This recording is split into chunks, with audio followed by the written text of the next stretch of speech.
Very good. Well, welcome everybody. We're going to be talking today about the Sacramento River and about the archaeology that was done along the waterfront of the Sacramento River. And I'm really kind of happy to be able to get the chance to talk about this once again. This is work that was done some 37 years ago, so it's been quite a while. But it's kind of fun to go back and look at that and kind of remember what we did, the kind of challenges that we faced, and what it might mean for today's archaeology. So with that as an introduction, I'm going to go ahead and plow forward here. To give you a little bit of an orientation, here we are looking down the Sacramento from north towards the south. And in this view, you can see the I Street Bridge right here, the railroad bridge. This is where Amtrak runs across the river. And then next in line is the Tower Bridge down here. And then in the far distance down here is what they call the Pioneer Bridge, which is the interstate crossing of the Sacramento River. So in the distance, you can see, maybe make out Mount Diablo there. And but you can see, otherwise, we've got a very, very flat plain of a valley that we take in this view. So off we go here. Water's hot. Look how hot it is. Okay. All right. Another view of the Sacramento River looking towards the east. This is the waterfront area we're going to be talking about today, the Delta King, and this big boom is to prevent detritus or debris from smashing into the hull of the Delta King. Anyway, we're going to talk about this area in here. This is, we used to call this the Foster Notch back in the 80s, and I'll tell the little story about that.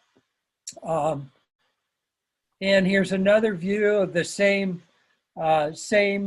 area to show you kind of a perspective on the waterfront today as we look at it from up above. Now, the river itself has a lot to do with the story of the archaeology. So I want to focus on a little bit about the river itself. Now, Sacramento River is an amazing river. And like all rivers, it has a mind of its own in terms of what it does to the surrounding landscape. In our case here at the Sacramento Embarcadero, the Sacramento waterfront, we're seeing the stretch of the river that kind of makes this very gentle but certainly existing bend in the river itself. You see that? I'm tracing it here.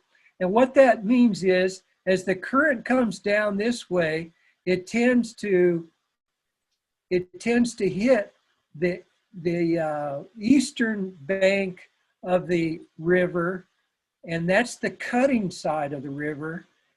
And as that water moves more quickly, it carries more sediment. Whereas this water moves slower, it drops its sediment. So you have a cutting side of the river and you have a shoaling side or a silting side of the river. At Sacramento, the silting side of the river is the Yolo side, and you can see the beach where it's built up here.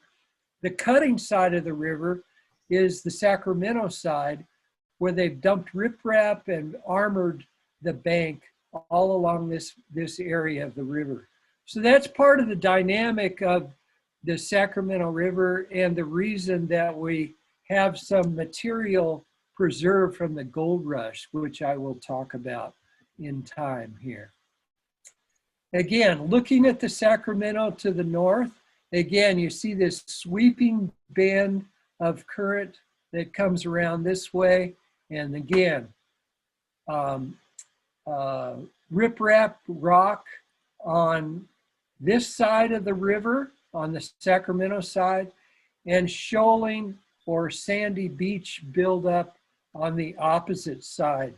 And again, this is the I Street Bridge, and up in this vicinity right in here is the mouth of the American River. So we're just below that and taking a look at the river. I started work for state parks in 1975. In 1976, I got out in the field to help on the archaeology of Old Sacramento. And it was such a notable occasion that the Sacramento Bee covered it and published this picture in the newspaper of me actually out of the office doing archaeology. Most of my work entailed doing administrative stuff, writing budgets, helping get everybody else the money necessary to do archaeology in the state parks. And but once in a while, I got a chance to get out in the field and do archaeology too, which is what I really like to do. And I was not really very familiar with historical archaeology in 1976, but I became very familiar with it because we did years worth of archaeology in Old Sacramento for the restoration and reconstruction of the city of Sacramento along the Embarcadero. So here's some of the artifacts we were dealing with and displaying in 1976. You can see some bottles and some clay pipes and some other things here, ceramic bottles, et cetera, et cetera. Lots of different things on display. The public was just fascinated with the archaeology we were doing there. And it was really extraordinary archaeology. And I'll talk about that a little bit today, just from the standpoint of what we could see at along the Embarcadero. But the story of the archaeology of Old Sacramento will have to wait for another time, because that's another big story to talk about in the future. Turning back to the river, let's get back to the river here. Some of you may know this, but others who may not be from Sacramento, the Sacramento River is the largest river in California. And even though it's kind of a pinchy river in terms of overall dimension, it still is a very, very important river in our state. And also on the Pacific coast itself. It's the second largest discharge of any river on the Pacific coast, second only to the Columbia.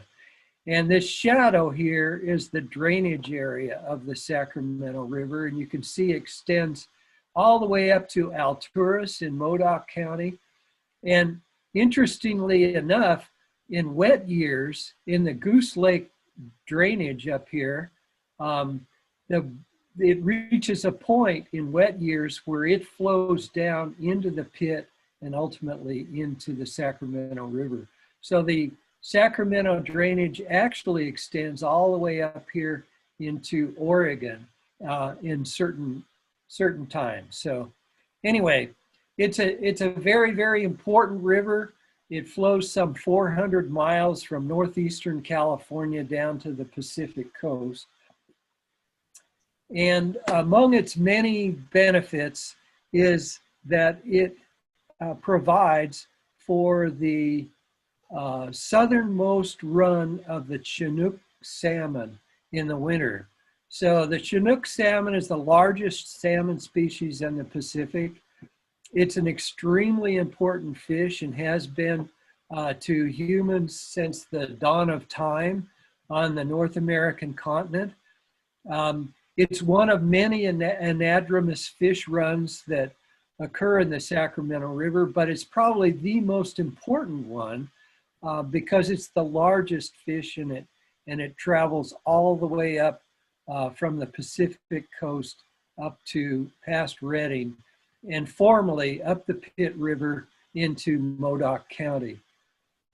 We know that this Chinook run is an extremely important event in terms of the ancient times in California. The archaeologists have studied the midden remains from ancient villages throughout the Sacramento River drainage and have found ample evidence of the important use of Chinook salmon and other anadromous fish in that area.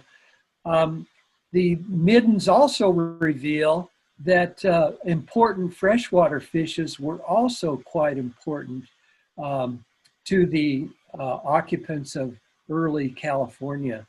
And so the two in combination meant that people in this area did not have to travel vast distances to find sufficient food resources in the course of the annual cycle. They could live in settled villages. They had very small, they needed very small areas of riverfront in order to make a living. And this meant that more and more people and different cultures speaking different languages could occupy the area that we now call Northern California. So this relates in some ways, to some degree at least, to the importance of the Sacramento River in ancient times. The upper reaches, as I said, of the Sacramento include Mount Shasta, the foothills, the forest areas, and it was a home of a large and diverse set of peoples and cultures who developed their individual styles and traditions in this drainage for hundreds of generations. So in talking about the Sacramento Embarcadero, the Sacramento waterfront, I thought we might take a look at this area between the bridges. So between the railroad bridge, the I Street Bridge here, and the Tower Bridge, this small area, the downtown Embarcadero of Sacramento, this is where Sutter had his landing, the original landing in the 1830s in this area here. And this is the city that developed from that. So let's talk a little bit about what the land and the river were like from the beginning of the historic period. The Sacramento waterfront in 1848 was a pretty quiet place. It was a giant riparian tangle of oaks and cottonwoods and native grapes and other things, interspersed with a flooded landscape of bayous and sloughs and other things. And a very small area was cleared to make a landing for boats and supplies and the occasional person that would come along and land there and trek on up to Sutter's Fort, which was on slightly higher ground to the east. Another view of this riverfront area that was about to change forever in 1848. Here it was just prior to or at the time of the gold rush. It was also a very, very isolated place. There was absolutely no way to get from Sacramento across this vast area of Tules or Los Tulares to the Bay Area and to the Pacific. So only by boat could you do that. This was a vast area of marshes and low islands and flooded terrain and so on and so forth. So in order to get from the San Francisco Bay Area up to Sacramento, you needed to find a boat and go that way. I mentioned in here a little bit about a wayward humpback whale named Humphrey by the newspaper people who came in San Francisco Bay, the entrance here in 1985, instead of just turning around and going back out like many of his friends did. Yes, Humphrey decided he'd make a cruise upstream, and he headed for Sacramento. And he got quite a ways up here. I've forgotten how far exactly, but it was up there by Antioch or someplace when all the biologists were saying he was going to die. He didn't have anything to eat, and they were going to set off explosions to scare him back downstream. Anyway, he finally just turned around and cruised on back down fine and left and moved out and was never seen again. But it reminded people, though, that there was this connection between Sacramento and the Bay Area that had kind of been forgotten about over time. So this was the view of Sacramento in 1850. John Marshall's gold discovery had, they tried to keep it a secret.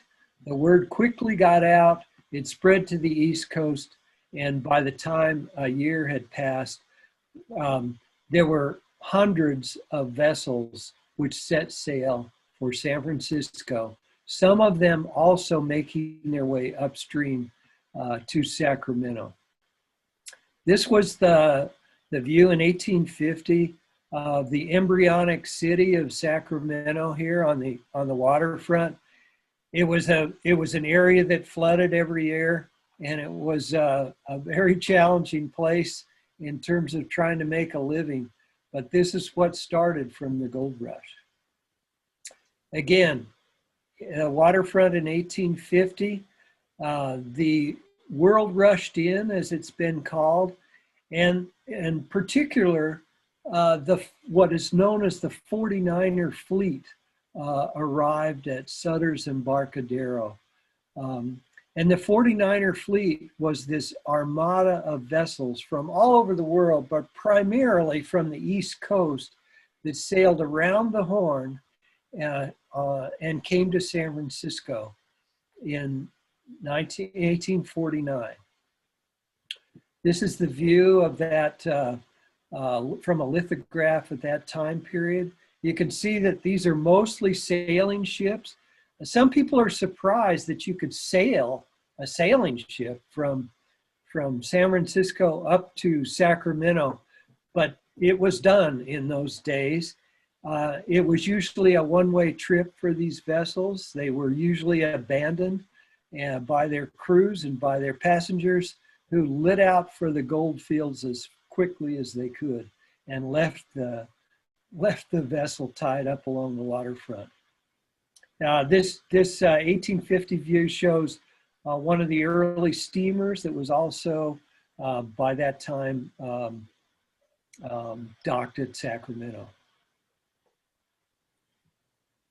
Another view in 1852 or so, and this shows a little more development, but the same kind of thing with the steamer, the Senator, and a number of sailing ships that were tied up or in use or arriving to the Sacramento waterfront. In 1851, I believe it was, there were 33 of those sailing ships tied up between the two bridges on the Sacramento waterfront. So just imagine that. They were 2 and 3 deep in some cases, tied up together along the Embarcadero. Another view in 1851 shows the steamer landing at the foot of K Street and the steamer there. By this time, some of these sailing ships had been converted to store ships, and they had barns and structures built on top of them, and they formed a usable place and a refuge for man and beast alike, especially in the winter time when this whole area would have a tendency to flood. So the vessels that were abandoned were often converted to store ships. The other problem with the Embarcadero in the early 1850s was fire. And the first construction was all wooden structures, so those had a tendency to catch fire. And and in the archaeology of this area along the Sacramento, in Old Sacramento itself, we have very well preserved strata of fires and floods and filling events and more fires. Every year there was something that laid down a new layer of cultural material as a result of some human activity. So it's a very, very interesting place to do archaeology. It's textbook stratigraphy, and it's very, very relatable to the news and the weather reports and everything that appeared in newspapers from that time period. So it's a very well documented area historically and archaeologically. Old Sacramento is. This image here shows one of the store ships I was talking about earlier, conversion from a sailing ship, chopped down and built into a floating structure essentially here. On the yellow sides, there were some interesting things too, including the first industrial salmon cannery in North America, which was established in 1864. And I think this speaks to the fact that this river was so abundant in terms of anadromous fish passage that people could make a living right here across from Old Sacramento, canning salmon in the giant salmon runs that occurred. Now this didn't last very long, and the gold rush certainly damaged the salmon the salmon industry extensively. But nonetheless, in the initial days, it was a very, very important industry that took place here in Sacramento. So this shows the reason that it didn't survive. This is a picture of hydraulic mining upstream in the drainages of the American River. And this hydraulicking, maybe you know this already, but the hydraulicking was washing away whole hillsides to get the gold and reducing hills and even mountains in some cases by blasting them with water cannons and washing all that sediment down through sieves and whatnot, extracting the gold and leaving this vast debris of sediment in the watersheds. Now, this caused tremendous problems with farmers in the area, as well as with everybody else, but particularly with the farmers, because these streams that they were extracting their water from for farming were now higher than the farmers' fields themselves. And so the fields were getting flooded. And finally, in 1884, the farmers sued the miners, and in a big, important legal decision, which came down called the Sawyer decision of 1884, the miners were held responsible for the damage to farming communities from their hydraulic mining. And the practice of hydraulic mining itself was banned in California.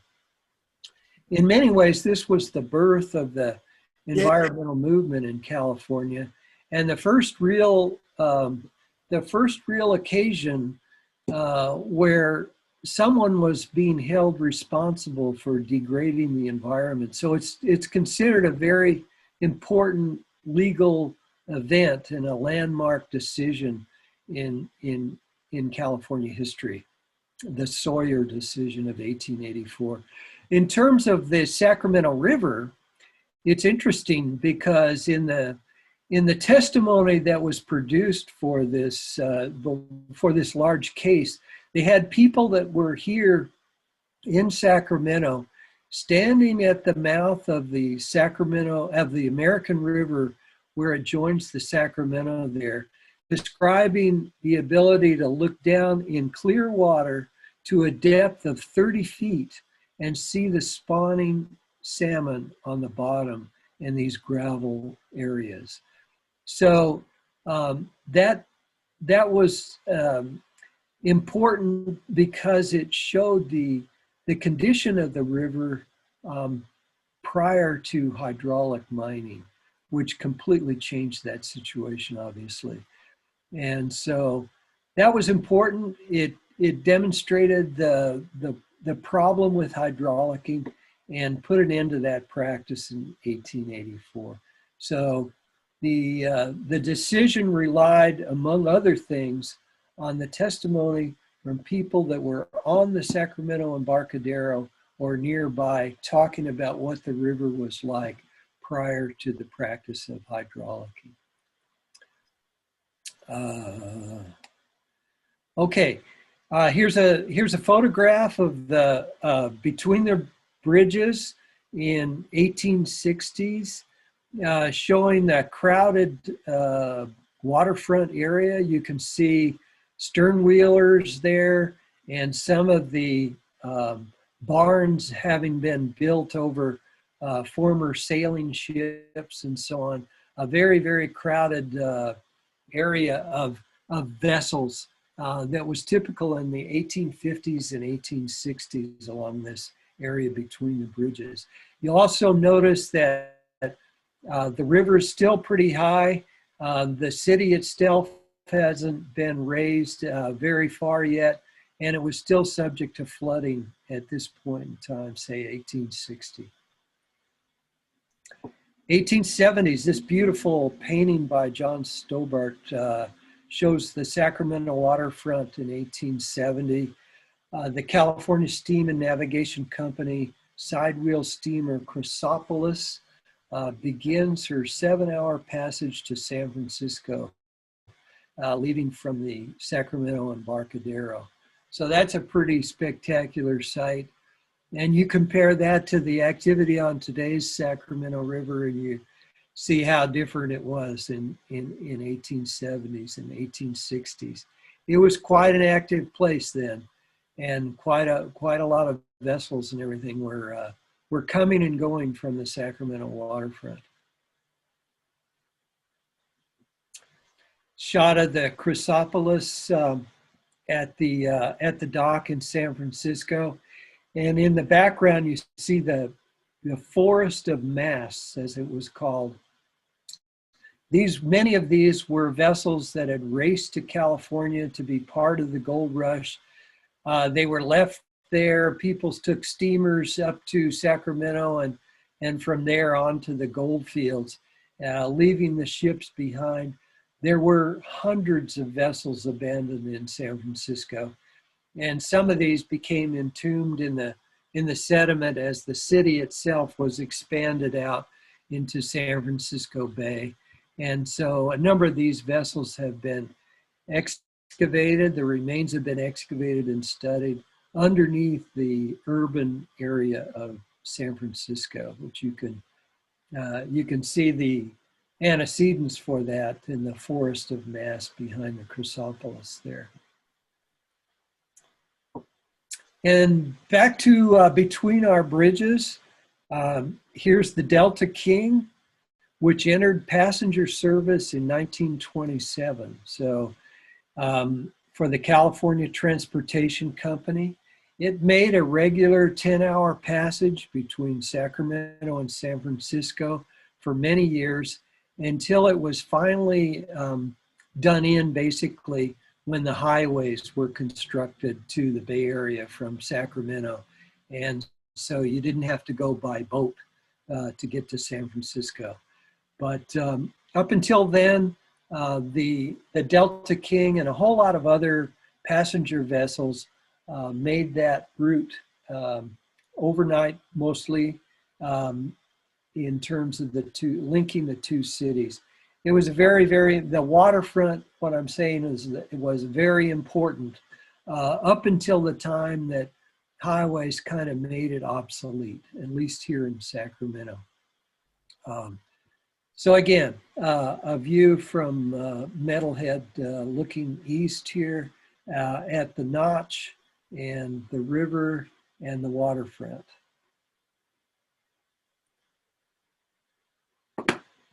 In the 1930s, many of those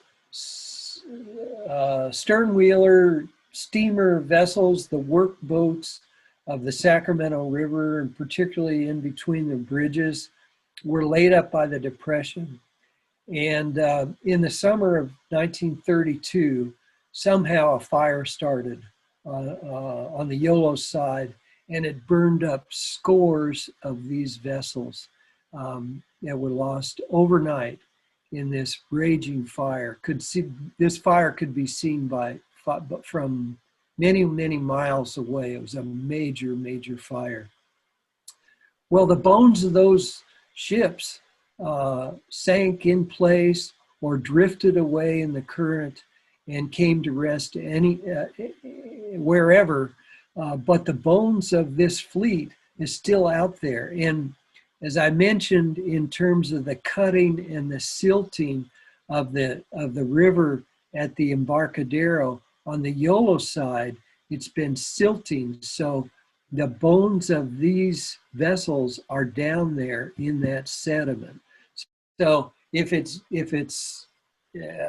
going to be developed, there's definitely the potential for a number of vessels to be found in the sediments on the Yolo side across the river from the Embarcadero in Sacramento. A photograph of that fire, and it's just an amazing fire. Anyway, so this was kind of the background when we started our study of the Sacramento waterfront in the mid-1980s. And the question really was, given the fact that all this had occurred and that the levees had been built by these giant barges that scooped mud and sand out of the river, piled it up on the banks, and built up this vast area of levees. And this had been going on for decades. How could it be possible that any ship could still be found in the Sacramento River? And we didn't know the answer to that. We didn't know, but we thought we deserved to take a look and see what could be found there. And to our surprise, it was an amazing thing. This was the Sacramento waterfront in 1984 when we began a study. Then scores and scores of others that never got registered, that were beyond the bridges that we were talking about. But here again, we think this is a depiction of the Sterling, the vessel, the little brig that sank at the foot of J Street in 1855. So that's that. Here was our little sketch we made at the time. There's about 44 feet of hull extending from the riprap rock at the base of the flood wall. And it has the important features of a gold rush ship. It has the copper sheets to protect the hull. It's got the lead line cutwater area here.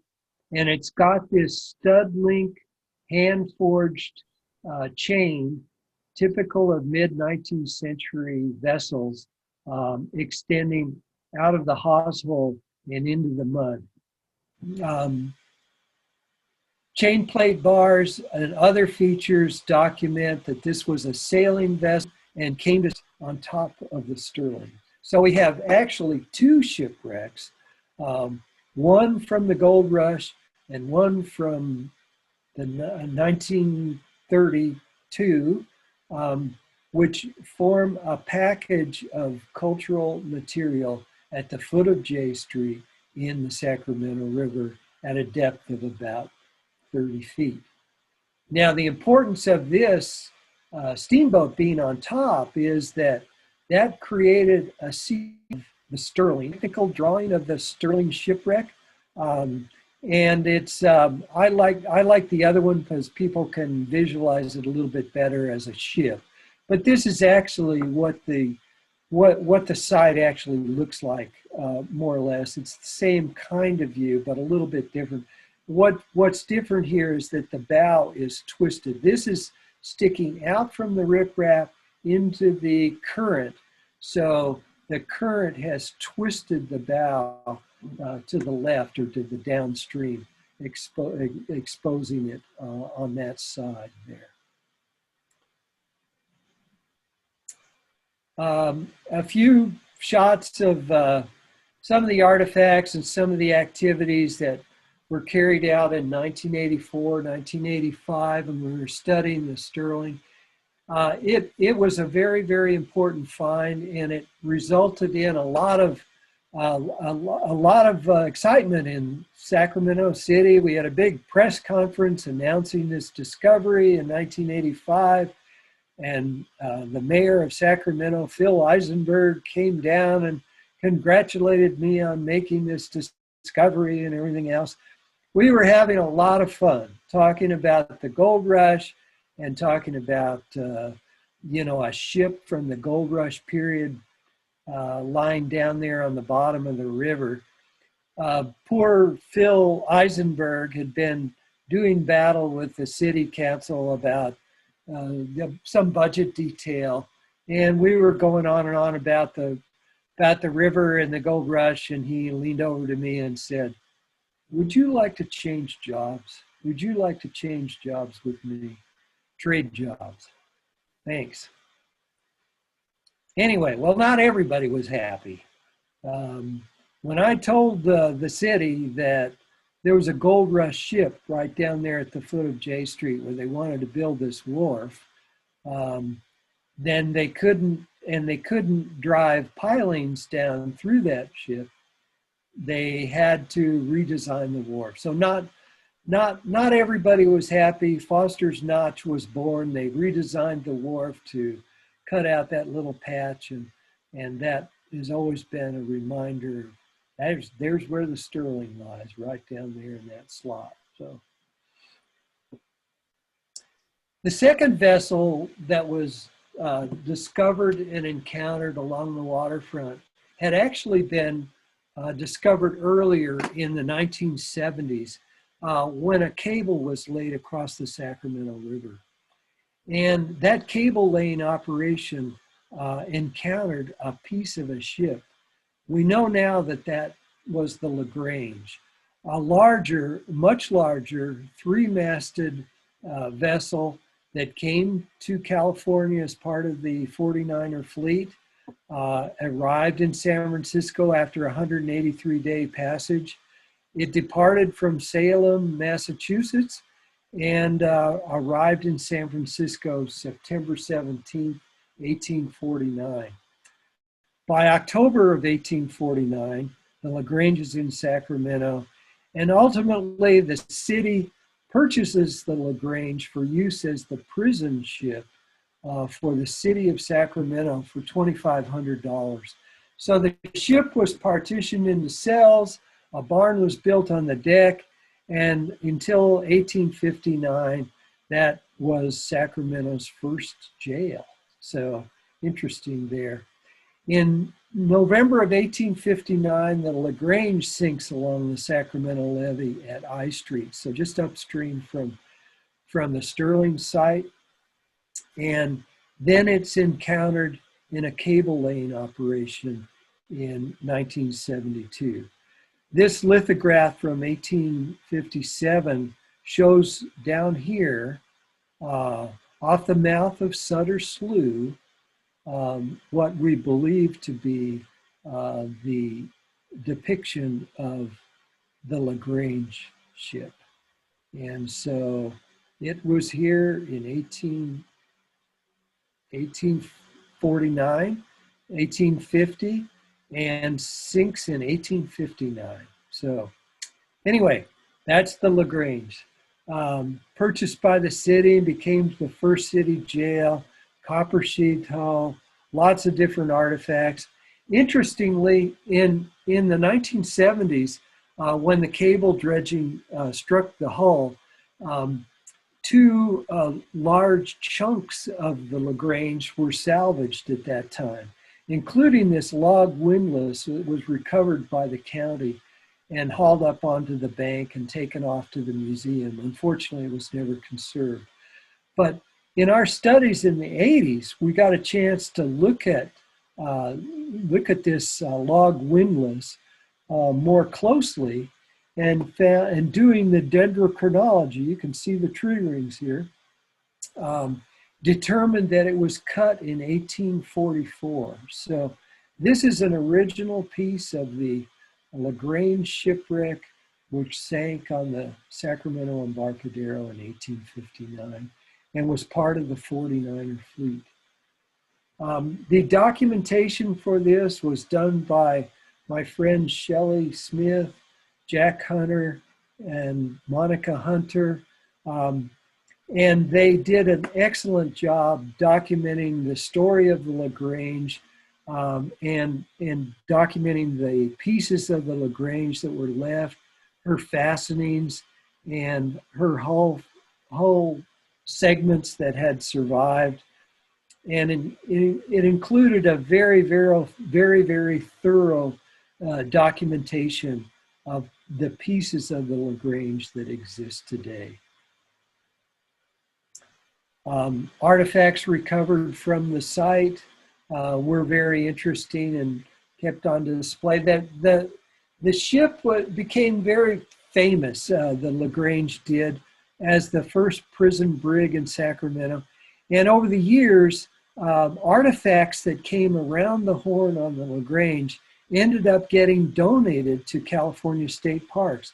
And I found these wine decanters, which were carried around the horn on the LaGrange and donated to California state parks sometime in the 1960s or 70s. But anyway, they're included in the state park collections today. So the LaGrange has an important history in Sacramento as well as the Sterling. Finally, our last stop on this gold rush tour of ships in the Sacramento River, I want to take you downstream about 20 miles to the location of what we've called the Clarksburg shipwreck. And this happens to be the most intact gold rush vessel ever found underwater in California. As I say, it's located in a quiet stretch of the river, about 20 miles south of Sacramento. And we investigated this site in 2006, 2007. It was brought to our attention by a guy who discovered it and realized, having worked with us, the characteristics that singled it out as potentially a gold rush vessel.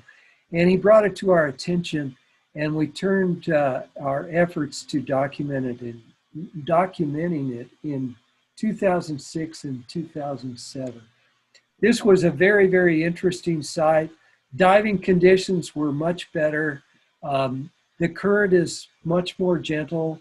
It's a little bit shallower. The light is better, but there is a huge ship sunk at this location. And even though it's been mangled a bit, it's the most intact and the biggest piece of a gold rush vessel still existing underwater today. Here's the lead sheathing of the cutwater area on this Clarksburg wreck. I'm going to show you some pictures of it here. Again, copper sheathed hull with a lead lining over the cutwater, the part of the bow that goes through the water, the first piece of the bow that interacts with the water is called the cutwater. And this was protected by a piece of lead, just as we found on the Sterling. So I think what this is when these vessels were in coastal trade, they tended to be able to bump into things, to hit obstructions, and to ride up over those by having this piece of lead on the cutwater area, the lead being soft. And the lead takes the damage and not the hull itself, not the wood. So here's some, just some shots of the massive structure that is the Clarksburg shipwreck. Again, lead sheathing and the bones of the vessel itself. Several years after our work there was a formal survey, a side scan survey of the Sacramento River in this vicinity, and I managed to get a hold of this side scan image of this vessel from that time period. But you can see it's a big piece of hull right here. That's looking out from here's the survey vessel going by with its side scan view and reflection back showing this massive chunk of hull, which is a gold rush ship. So let's take a quick dive on this Clarksburg shipwreck.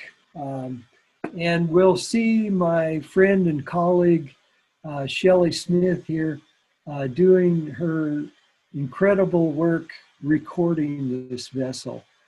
Shelley's one of the best underwater archaeologists I ever worked with in California or anywhere.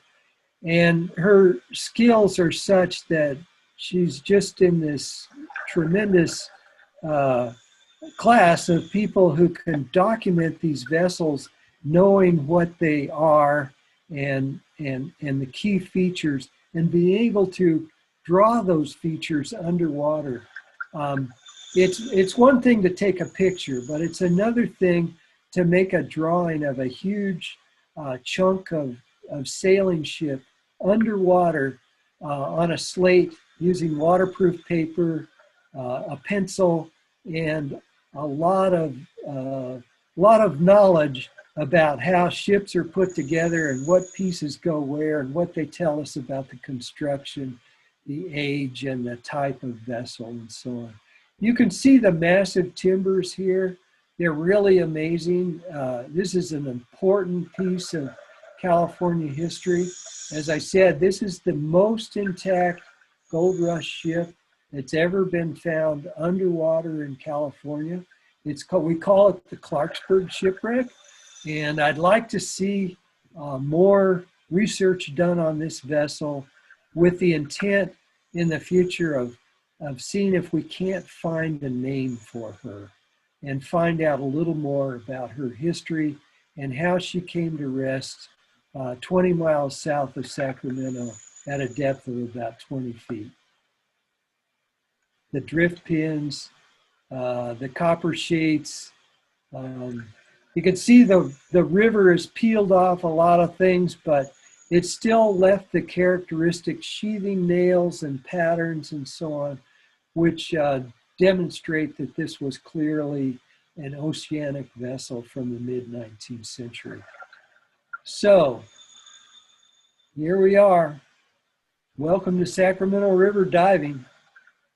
Thanks to Shelley, we managed to make a pretty good record of this Clarksburg ship, and we published papers on it and so on.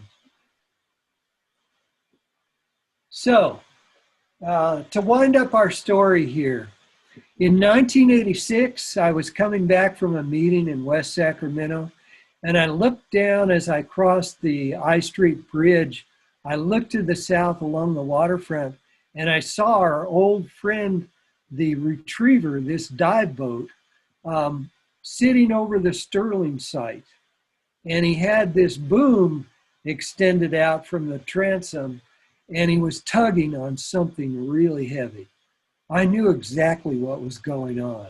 They were lifting one of our Gold Rush anchors from the Sterling site, and I was not happy about it. So I wheeled into Old Sacramento, the park office in Old Sacramento, got myself a couple of state park rangers with pistolas. We went down to the river, we got on a boat, and we charged up to the Retriever that was busy hauling up this Gold Rush period anchor from the bottom of the river. And there's another picture that was taken through the fence of the Retriever as she was lifting the anchor out of the river. Well, they were very embarrassed. I had the rangers explain to them that this was a theft of public property. The artifacts in the Sacramento River, like the artifacts on all the state-owned bottomlands, belong to the people of California, not to the individuals. And that, therefore, this was theft. Its value was more than $500, so it was a felony. And they were looking at a serious charge.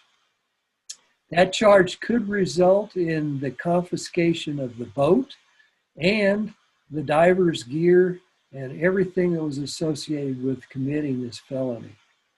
So they could look at that, or they could take that anchor, take it on the retriever, and deliver it to the State Railroad Museum, where I would have it cleaned and prepared for display at the B.F. Hastings building in Old Sacramento, which is what happened. They were very sorry. They apologized. They promised they'd never do it again. And the people of California got a very, very important anchor out of the deal. This is called an Admiralty style anchor, by the way. And it's was patented in England in 1841. And the novel characteristic of this anchor is this bend in the shank here that allowed it to be, there's a pin that holds it in place, but you can pull it down and store it so that this is, the anchor shaft is flush with the anchor so that it stores away neatly. Anyway, so this was a gold rush period anchor recovered from the Sacramento River. And when we cleaned it and carefully conserved it, it turned out to have a date of 1844 scribed in the crown. So this is an amazing, amazing thing. This was brand new equipment just before the 49er fleet departed for California in an event that changed the state, changed the country, and changed the world. And here we have the date, 1844, scribed in the crown of this anchor. So an extraordinary thing, an extraordinary artifact from the gold rush, and an important reminder that Sacramento once had a very rich and very important maritime heritage. And there's still relics of that time period, the gold rush period, along the Sacramento waterfront down there today. These are valuable sites. They need to be considered. They need to be preserved. They need to be interpreted and understood for future generations. And in 1987, we located a second anchor and raised it. So the state has these two matching gold rush period anchors from the Sterling site. They're virtual mates, these two. One having the stud link chain and the other one without. But two 250-pound anchors from vessels that came to Sacramento for the California Gold Rush.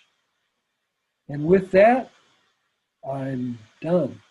Thank you for everyone on this list who played a part in this work. I particularly want to point out Shelley Smith, Jack Hunter, and Monica Hunter, who helped me in doing the work and documenting the vessels in the river back in the 1980s, and we're remembering them today. So thank you very much. I'm done. Thank you, John. Thank you. That was great. That was